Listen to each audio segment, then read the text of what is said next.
Mes parents ont vendu la collection de premières éditions rares de ma fille de 10 ans, Léa, celle qu'elle tenait de mon arrière-grand-mère Geneviève, pour 150 000 €, et ont dépensé l'argent pour construire une extension de cinéma privé somptueuse pour les enfants de ma sœur, Chloé. Quand Geneviève l'a découvert, elle n'a pas pleuré, elle a souri et a dit « La collection était » et les visages de mes parents sont devenus blêmes. Avez-vous déjà eu l'impression d'être invisible dans votre propre famille? Racontez-moi votre histoire dans les commentaires. Je n'ai pas crié, je n'ai pas cassé un seul verre ni exigé de savoir comment il pouvait être aussi cruel, car cela aurait demandé un investissement émotionnel que je n'avais plus pour les gens qui partageaient mon ADN. Je me suis simplement retourné, j'ai pris la main de Léa et je suis sorti de ce manoir alors que l'odeur de sueur fraîche et de peinture haut de gamme imprégnait encore mes vêtements. On peut sentir un mensonge aussi distinctement qu'on peut sentir des travaux de rénovation, et l'odeur chimique de cette nouvelle salle de cinéma ressemblait à un acte d'accusation, c'était l'odeur de 150 000 € de l'avenir de ma fille coulée dans du placoplâtre et des enceintes surround. Je me suis assise dans ma voiture, le moteur encore chaud, les vibrations du siège s'accordant au rythme froid et régulier de mon cœur, et à côté de moi, Léa était silencieuse, elle ne pleurait pas non plus, c'était une enfant calme et observatrice, trop semblable à moi peut-être. Elle avait passé des années dans cette bibliothèque à température contrôlée avec son arrière-grand-mère Geneviève, apprenant que certaines choses sont faites pour être préservées et d'autres pour être écartées. Et elle savait exactement dans quelle catégorie ses propres grands-parents venaient de la placer. J'ai attrapé mon ordinateur portable sur la banquette arrière, je ne me sentais pas comme une mère à ce moment-là, mais comme une auditrice financière. Pendant des années, j'avais été l'investisseuse silencieuse de leur version d'une famille heureuse, c'était moi qui gérais le portail administratif pour l'exonération fiscale historique du domaine, c'était moi qui veillais à ce que leur propriété classée conserve son statut de monument historique. Une désignation qui leur économisait 30 000 € d'impôts chaque année. Ils voyaient cela comme mon devoir d'archiviste familial, mais je voyais cela comme un abonnement à une famille dont je commençais à réaliser que je n'avais jamais vraiment fait partie. Je n'ai pas eu besoin de pirater un système, j'étais la liaison autorisée pour le registre du patrimoine, mes parents croyaient que l'avantage fiscal était leur droit de naissance, mais ils avaient oublié qu'il était strictement conditionné à mon audit de conformité annuel. Je ne l'ai pas révoqué par méchanceté, j'ai simplement déposé un avis formel de non-conformité, car au moment où ils ont vidé cette bibliothèque, ils ont invalidé leur exonération, transformant leur domaine de luxe en un passif fiscal qu'ils ne pourraient jamais assumer. Ce n'était pas de la mesquinerie, c'était de la comptabilité précise, car s'ils voulaient traiter les actifs familiaux comme leur caisse noire personnelle, ils pouvaient gérer les complexités juridiques d'un monument historique sans ma supervision professionnelle. Ensuite, j'ai ouvert mon application bancaire, car le mois dernier, ma mère m'avait suggéré de payer la compte de 10 000 € du traiteur pour la soirée d'inauguration du cinéma de Chloé, appelant cela ma contribution au bonheur des enfants. J'avais payé discrètement, comme je le faisais toujours, pensant qu'être facile à gérer était la même chose qu'être aimé, mais ma compassion était un luxe qu'ils avaient surexploité pendant des années et le compte était finalement vide. J'ai fait opposition au paiement de la compte sans hésiter, je ne me suis pas demandé si Chloé serait embarrassée ou si la fête serait gâchée, ce n'était pas une crise de nerfs, c'était un bilan comptable. J'ai regardé l'écran de confirmation briller dans la lumière tamisée de la voiture, virement annulé, et ce changement de pouvoir m'a semblé froid et clinique. Ils n'allaient pas être choqués par ce qu'ils avaient fait, ils allaient être choqués que j'ai enfin arrêté de jouer le jeu. À l'intérieur de la maison, ils étaient probablement déjà en train de choisir le velours pour les sièges de cinéma, mais dehors dans l'obscurité, mon ordinateur portable brillait d'une autre sorte d'aube, celle faite de faits, de chiffres et d'une rétribution silencieuse. Je regardais le curseur clignoter sur mon écran comme un compte à rebours vers une réalité à laquelle aucun d'eux n'était préparé. Pendant 31 ans, j'avais été la fille qui ne faisait pas de vagues, j'étais la fille fiable, celle qui gérait la logistique, celle qui s'assurait que les factures étaient payées et que le statut du domaine était préservé, tandis que ma sœur, Chloé, était traitée comme une œuvre d'art fragile. Mes parents, Isabelle et Thierry, disaient souvent aux gens que j'étais l'indépendante, mais ce qu'ils voulaient vraiment dire, c'est que j'étais celle dont ils n'avaient pas à s'inquiéter car je choisirais toujours leur confort avant le mien. Je vivais dans une prison sans barreaux depuis aussi longtemps que je m'en souvenais, un mécanisme psychologique que je n'ai compris que récemment, la chaîne invisible du survivant. Quand vous grandissez dans une maison où l'amour est une ressource limitée, vous apprenez à survivre en devenant invisible, vous apprenez que si vous ne demandez rien, si vous ne vous plaignez pas et si vous réglez chaque problème avant qu'il ne devienne un inconvénient pour les responsables, vous pourriez avoir le droit de rester. Mon silence n'était pas de la faiblesse, c'était une tactique de survie vieille de plusieurs décennies, je pensais que si j'étais assez utile, je finirai par être vu, mais la vérité est qu'être facile à gérer vous rend juste plus facile à ignorer. J'ai regardé mon propre reflet dans la vitre sombre de la voiture, je portais un pull que j'avais acheté dans une friperie il y a 3 ans, car j'avais dépensé mon revenu disponible pour l'éducation de Léa et les soins de l'arrière-grand-mère Geneviève. Tandis que la garde-robe de créateur de Chloé était financée par des prêts familiaux qui n'étaient jamais censés être remboursés. J'étais le moteur invisible qui alimentait leur train de vie, une employée fantôme empêchant leur maison financière de brûler pendant qu'ils se prélassaient au soleil de leur propre arrogance. Je leur avais fait économiser 30 000 € par an en taxes foncières grâce à mon travail d'archivage sur le domaine, et pourtant, ils n'avaient pas hésité à voler 150 000 € de l'avenir de ma fille pour construire une aile de cinéma. Je me suis souvenu de Léa dans cette bibliothèque le mois dernier, la pièce avait été son sanctuaire, un endroit qui sentait la tisane à la menthe et le vieux parchemin lourd, où elle s'asseyait par terre avec Geneviève. Ses petits doigts traçant les dos dorés à la feuille de livres vieux de plusieurs siècles. Geneviève lui disait que ces livres n'étaient pas juste des objets, qu'ils étaient des voix du passé que nous étions chargés de protéger, et Léa comprenait cela, elle sentait le poids de cet héritage.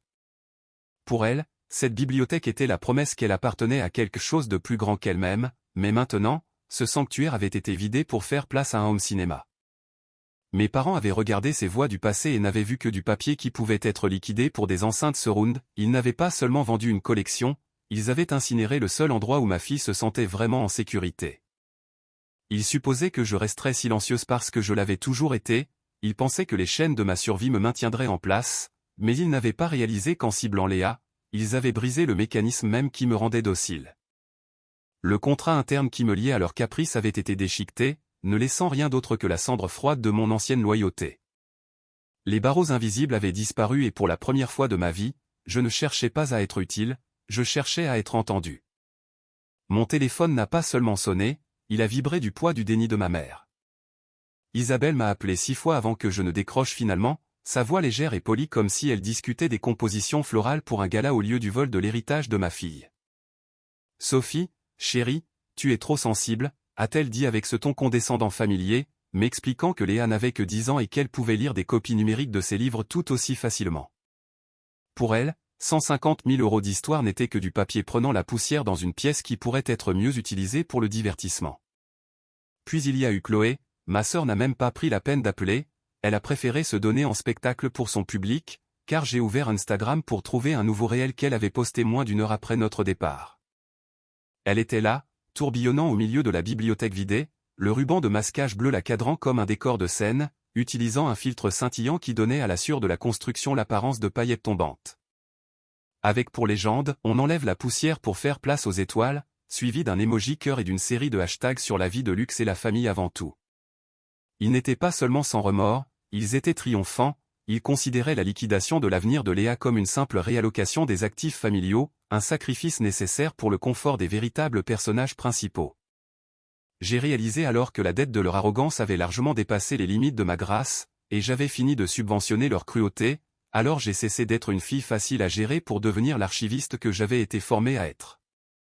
La colère n'était pas bruyante cette fois, elle était clinique, c'était une clarté froide et tranchante qui dépouillait l'obligation que je ressentais envers des gens qui me voyaient comme un personnage secondaire dans leur histoire. Je n'ai répondu à aucun de leurs SMS de plus en plus frénétiques, mais je suis retourné vers mon réseau professionnel et j'ai appelé un collègue conservateur au département des livres rares de la Bibliothèque nationale pour l'informer qu'il y avait des irrégularités significatives concernant la collection Geneviève. Parce que je détenais les clés administratives du statut historique du domaine et de sa fiducie associée, j'ai pu initier un audit formel du patrimoine dans l'heure. Ce n'était plus un conflit familial, c'était une enquête professionnelle. J'ai rédigé un seul email et je l'ai envoyé au groupe de discussion familiale, calme, factuel et mortel, j'ai initié un inventaire complet de la fiducie du patrimoine Geneviève, tout actif manquant doit être justifié sous 48 heures. J'ai regardé les confirmations de lecture s'afficher rapidement, Isabelle, Thierry, Chloé, les bulles de frappe apparaissaient puis disparaissaient alors que la réalisation les frappait que leur vie gratuite venait de devenir une responsabilité juridique. Ils avaient passé des années à supposer que mon talent pour l'ordre n'était qu'une commodité pour eux, mais ils étaient sur le point d'apprendre que dans le monde de l'archivage professionnel, les chiffres ne mentent jamais et la trace écrite ramène toujours à la vérité. Le conseiller juridique du ministère de la Culture n'a pas mis longtemps à trouver la pourriture sous la surface. J'ai reçu un appel de leur avocat principal, Maître Renard, un homme dont la voix ressemblait à une lame aiguisée sur de la soie. Qui m'a dit que l'inventaire que j'avais demandé avait heurté un obstacle massif, le collectionneur privé à qui mon père avait vendu les livres se vantait déjà de son acquisition hors marché sur un forum de livres rares haut de gamme. Mais ce n'était pas le gros titre était que mes parents n'avaient pas seulement vendu un héritage, ils avaient violé un acte de fiducie du patrimoine culturel enregistré. Lorsque l'arrière-grand-mère Geneviève avait légué ses premières éditions à Léa, elle n'avait pas seulement remis une boîte de vieux papiers, elle les avait enregistrés auprès de l'État comme une collection protégée pour la préservation historique. L'avocat m'a expliqué les détails de l'accord de fiducie que Geneviève avait signé il y a 22 ans, c'était un document contraignant qui liait la collection au statut juridique du domaine lui-même. Donc en les retirant du sanctuaire à température contrôlée et en les vendant à une partie privée non vérifiée, Isabelle et Thierry étaient sortis d'un désaccord familial pour entrer directement dans une infraction pénale fédérale sur le patrimoine.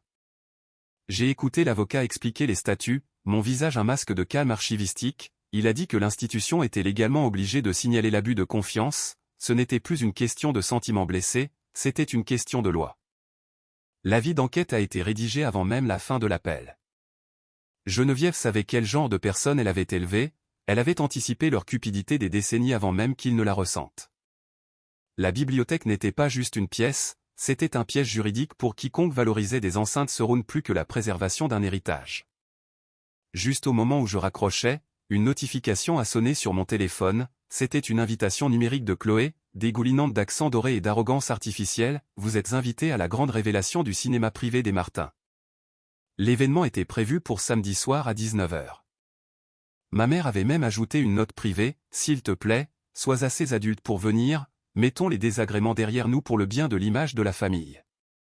J'ai regardé le document juridique formel sur l'écran de mon ordinateur portable, celui qui stipulait que mes parents étaient désormais la cible d'une enquête criminelle. Puis l'invitation scintillante au cinéma, ils prévoyaient une fête avec des fonds volés alors que les fondations de leur statut commençaient déjà à s'effondrer. Je n'ai ressenti ni pitié ni regret, le compte de mon empathie était officiellement clôturé, ses portes barrées et verrouillées contre toute autre exploitation, et chaque euro versé dans cette aile de cinéma était désormais un euro que la banque et l'État réclameraient en restitution. J'ai cliqué sur accepter l'invitation, je voulais être au premier rang quand les lumières s'éteindraient sur leur illusion soigneusement construite. Le domaine bourgeois scintillait quand je suis arrivé samedi soir, chaque fenêtre brillant d'une lumière chaude et coûteuse que nous avions dépensé 30 000 € par an en économie d'impôts pour entretenir, et l'allée était un cimetière de SUV de luxe et de berlines allemandes. À l'intérieur, le bruit des rires et du cristal qui s'entrechoquent remplissait le hall, mais cela me semblait creux, comme un décor de théâtre construit en carton et en espoir. J'ai traversé la foule avec l'arrière-grand-mère Geneviève à mon bras, elle ne ressemblait pas à une femme de 82 ans en convalescence, elle ressemblait à une souveraine revenant dans une colonie rebelle. Ma mère, Isabelle, nous a interceptés près de l'entrée de la nouvelle aile de cinéma, elle portait une robe en soie qui coûtait plus cher que les frais de scolarité annuels de ma fille et un sourire qui n'atteignait pas ses yeux. Sophie, Geneviève, vous arrivez juste à temps pour le toast, a-t-elle dit, sa voix dégoulinant d'une grâce performative. Je n'ai pas rendu son sourire, j'ai regardé l'entrée du cinéma drapée de velours lourd et j'ai senti la même peinture fraîche qui avait remplacé l'odeur de l'héritage de Léa. Nous sommes entrés dans la nouvelle aile, c'était un chef-d'œuvre d'indulgence avec des sièges inclinables haut de gamme, un écran qui remplissait tout un mur et des panneaux acoustiques qui avaient coûté 150 000 € d'histoire volée. Mon père, Thierry, se tenait devant avec une coupe de champagne millésimée, ressemblant à un homme dont les choix de vie venaient d'être validés par le luxe, il s'est raclé la gorge, commandant l'attention de la salle. Cette aile représente notre engagement envers la prochaine génération, a-t-il commencé, sa voix résonnant d'une autorité non méritée, c'est pour créer un espace où cette famille peut se réunir et profiter du succès que nous avons bâti. Je les ai regardés et j'ai réalisé qu'ils souffraient de l'illusion de pouvoir qui hante souvent un portefeuille vide, ils croyaient que parce qu'ils vivaient dans un domaine classé et dépensaient l'argent comme de l'eau, ils possédaient réellement le statut qu'ils projetaient. Mais leur importance n'était qu'une couche de vernis louée par des biens matériels. Quand l'argent disparaît, les gens comme Isabelle et Thierry n'ont pas le caractère interne pour tenir debout par eux-mêmes, ils avaient construit un cinéma sur une fondation de vol et ils s'attendaient à ce que nous applaudissions la construction. Geneviève s'est avancée, sa canne claquant contre le nouveau sol coûteux, la salle est devenue silencieuse et le sourire de Thierry s'est figé. « Eh bien, Thierry, a-t-elle dit, sa voix calme et tranchante comme le gel d'hiver, tu as certainement été occupé. »« Maman, c'est une célébration, » a réussi à dire Thierry, mais sa voix était mince. Geneviève a regardé les sièges moelleux puis directement lui, j'ai entendu dire que tu as vendu la collection, a-t-elle dit. Le verre de ma mère a cliqueté contre sa soucoupe. Le regard de Geneviève a balayé les invités, s'adressant à la salle comme un juge rendant un verdict final. Tout le monde s'est penché, mais je suis resté immobile. Puis Geneviève a terminé la phrase qui les hantait depuis des semaines, la collection et tout ce domaine n'ont jamais été à vous, ils sont détenus dans une fiducie du patrimoine culturel enregistré.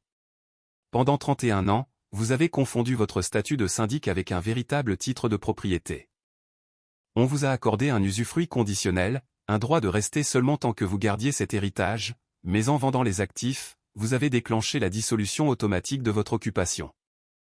Vous n'êtes pas les propriétaires, Thierry, vous n'étiez que les occupants qui ont échoué au terme de la fiducie. Le silence qui a suivi était si tranchant qu'il ressemblait à du verre, le portefeuille vide était enfin révélé, mes parents n'étaient pas l'élite, ils étaient juste des gardiens qui avaient brûlé les meubles pour se chauffer, et le feu avait enfin atteint les murs. Le silence dans la pièce n'était pas seulement l'absence de son, c'était l'évaporation soudaine de l'identité entière de mes parents.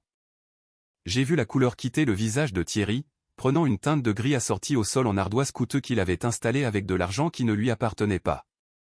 L'avis d'expulsion n'est pas arrivé avec un cri ou une confrontation dramatique, il a été livré par un huissier mandaté par le ministère qui est entré dans l'aile du cinéma avec la même efficacité clinique que j'utilisais pour cataloguer les vieux manuscrits, il n'a pas élevé la voix. Il a simplement tendu les papiers comme un serveur offrant une addition que personne dans la pièce ne pouvait payer.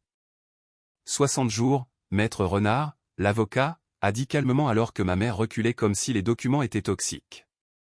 Vous avez 60 jours pour restituer la collection Geneviève à la fiducie ou fournir la pleine valeur marchande de 150 000 € plus les intérêts et les pénalités pour violation d'une fiducie du patrimoine culturel. Le verre de champagne millésimé de mon père a tremblé contre la coudoir de son fauteuil en cuir, il a regardé les invités, le cercle social d'élite qu'il avait cultivé en utilisant un statut loué, et a réalisé que les murs de son royaume se transformaient déjà en cendres.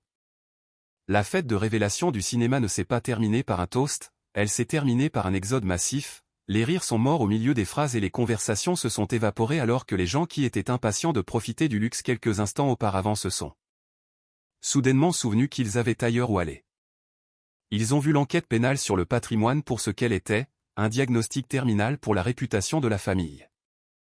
Je les ai vus éviter le contact visuel avec Isabelle, leur silence étant une confirmation que dans leur monde, vous n'avez de valeur que celle des actifs que vous pouvez réellement prouver posséder. L'effondrement de Chloé a été le plus public, car alors que la nouvelle du vol de patrimoine éclatait dans les médias locaux, la marque d'influenceuse qu'elle avait passé des années à construire a commencé à se déchiqueter en temps réel. Les abonnés qui avaient liké sa pirouette dans la zone de construction inondaient maintenant ses commentaires avec des mots comme voleuse et fraudeuse. Elle se tenait dans le coin du cinéma, son téléphone brillant d'un autre type de feu alors que l'histoire virale des livres volés surpassait ses réels soigneusement organisés. Sa carrière était un monument à sa propre vanité et elle s'effondrait sous le poids d'une seule vérité indéniable, elle avait essayé de construire un héritage sur une fondation de vol. Thierry a essayé d'argumenter, sa voix mince et craquante, disant qu'ils avaient amélioré la propriété, mais l'arrière-grand-mère Geneviève n'a pas bougé, elle l'a juste regardé avec une colonne vertébrale droite et une ligne tracée à l'encre permanente. Tu as amélioré ton confort avec de l'argent volé dans une maison que tu ne possèdes même pas, a-t-elle dit. Les 60 jours ont semblé durer des secondes, mes parents ont été forcés de vendre leurs voitures et leurs abonnements de luxe pour rembourser l'acheteur de la collection volée, et ils ont déménagé dans un petit appartement exigu en banlieue, un endroit qui n'avait pas d'aile de cinéma, de piscine ou d'histoire derrière laquelle se cacher, tandis que le manoir restait silencieux, attendant les gens qui comprenaient réellement la valeur de ce qu'il y avait à l'intérieur. Le domaine semblait différent le jour où nous avons emménagé nos cartons, le silence n'était plus lourd, il était léger, comme une maison qui avait enfin fini de retenir son souffle. Il n'y avait plus de bruit de construction, plus d'odeur chimique de peinture fraîche et plus de rires performatifs de gens qui traitaient notre héritage comme un actif jetable. Nous avons passé la première semaine à démanteler ce qui restait de l'aile du cinéma, les rideaux de velours ont été arrachés et l'écran surdimensionné a été remplacé par les étagères en acajou que l'arrière-grand-mère Geneviève avait commandées il y a des décennies. Lorsque les premières éditions ont finalement été retournées par le collectionneur privé, récupérées seulement après que l'acheteur a réalisé qu'il était en possession de biens historiques volés, la véritable âme de la bibliothèque est revenue. C'était ce parfum parfait et incomparable de vieux parchemins, de cire à bois et de tisane à la menthe. Je me suis assise à mon bureau au cœur de la bibliothèque et j'ai ouvert mon téléphone une dernière fois, le groupe de discussion familiale était une mare stagnante de demandes non lues et de messages culpabilisants venant de l'appartement en banlieue. Pendant 31 ans, j'avais été la fille utile, celle qui gérait la logistique tout en étant traitée comme un personnage secondaire dans ma propre vie. J'étais celle qu'ils appelaient pour économiser 30 000 € d'impôts, mais j'étais la première qu'ils vendaient pour une aile de cinéma. Je n'ai pas tapé un dernier mot ni exigé d'excuses qu'ils n'étaient pas capables de donner, j'ai simplement appuyé sur supprimer et bloquer leur numéro. Pour la première fois de ma vie, il n'y avait pas de bruit, j'ai regardé Léa, recroquevillée dans un fauteuil en cuir avec un volume restauré sur ses genoux, elle n'avait pas à se faire toute petite ici, elle n'avait pas à s'excuser de prendre de la place. Si vous écoutez ceci et que vous avez passé votre vie en marge de votre propre famille, toujours celle qui donne pendant que les autres prennent, ceci est ma lettre pour vous, vous n'avez jamais été invisible parce que vous manquiez de valeur. Vous étiez invisible parce qu'ils étaient trop aveuglés par leur propre avidité pour voir quoi que ce soit qu'ils ne pouvaient pas exploiter. Poser une limite n'est pas une trahison, c'est une restauration, vous vous sortez enfin de sous le poids des gens qui ne valorisaient que votre silence. La maison savait enfin pour qui elle était faite, ce n'était pas une scène pour le réel d'une influenceuse ou un monument à un portefeuille vide, c'était un sanctuaire pour les gardiens d'histoire. Alors que le soleil se couchait, jetant une lumière dorée sur les dos de 1000 voix préservées, j'ai réalisé que tandis que mes parents avaient vendu une collection pour construire un cinéma, j'avais détruit un cinéma pour sauver une enfant. Est-ce que Geneviève est allée trop loin ou pas assez ?